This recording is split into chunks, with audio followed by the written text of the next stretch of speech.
pioneering sex expert Dr. Ruth Westheimer died in 1996.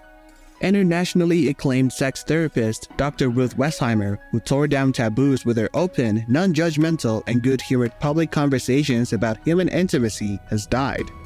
She was 96 years old. Pierre Lou Westheimer died peacefully on Friday at her home in New York City.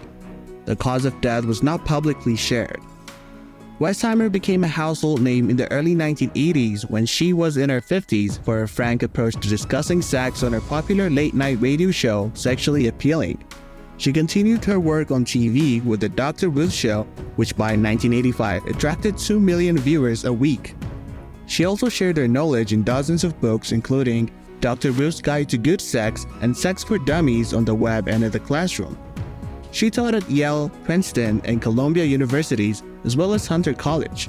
Westheimer was a proponent of safe sex who normalized the use of words like penis, vagina, and condom at a time when few dared to use those terms in public settings. She was also an outspoken supporter of gay and abortion rights, catching fire from conservatives during the Reagan era for her stance. Anti-feminist leader Phyllis Schlafly criticized Westheimer along with Gloria Steinem, Anita Hill, Madonna, Ellen DeGeneres, and others for promoting provocative sex chatter and rampant immortality in her 1999 essay, The Dangers of Sex Education. Catholic firebrand, the Rev. Edwin O'Brien, was also a Westheimer detractor, labeling the sex therapist work as upsetting and morally compromised. With her German-tinged English, the Wall Street Journal once described Westheimer's voice as a cross between Henry Kissinger and Minnie Mouse, and diminutive stature. She was well under 5 feet in height. Westheimer approached her work with gusto and a sense of humor. She focused on reminding people that there is nothing to be ashamed of when it comes to discussing sex.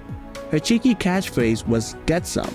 I certainly believe in the need for sexuality education. I do not believe that it has to be taught based on scientifically validated data and has to be taught with some kind of humor, she told NPR in 2007. She was born in an Orthodox Jewish family as Carola Ruth Siegel in Frankfurt, Germany in 1928. Her mother was a housekeeper and father a salesman.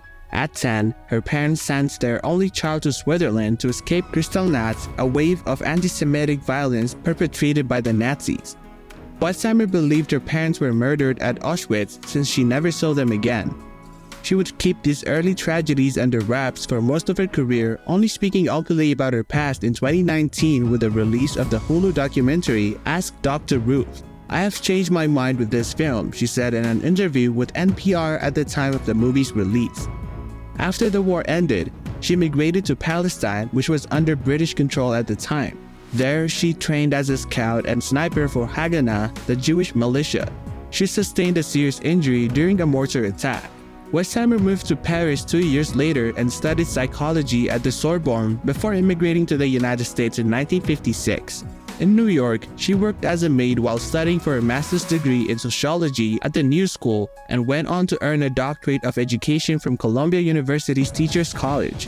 It was her post-PhD job at Planned Parenthood in Harlem teaching women's sex education that led her to study sexuality in a deeper way. Beyond her work as a sex therapist, Westheimer became a cultural icon. She appeared on late-night TV talk shows, co-starred in the 1985 movie comedy One Woman or Two alongside Gerald Depardieu, appeared on the cover of People magazine, sang on Tom Chaplin's This Pretty Planet album, and hosted Playboy videos. She was also the focus of the one-woman play Becoming Dr. Ruth and the board game Dr. Ruth's Game of Good Sex. Many public figures took to social media to express their sadness at Westheimer's death. Dr. Ruth Westheimer led an extraordinary life, wrote New York Gov. Kathy Kochel on X, remembering Westheimer's role as New York's first ever ambassador to loneliness. We worked together to spotlight a mental health crisis impacting our seniors. She was brave, funny, candid, and brilliant. Sad news, wrote Librarian of Congress Kara Hayden, also on X. Recently, the Library of Congress acquired their papers, and we're hoping this collection will help researchers and raise awareness to the issues her listeners were struggling with. Westheimer was married 3 times. It was her 3rd marriage at age 32 to fellow Holocaust survivor Manfred Fred Westheimer that struck. Their life together lasted 36 years until her husband's death in 1997. Westheimer is survived by 2 children and 4 grandchildren.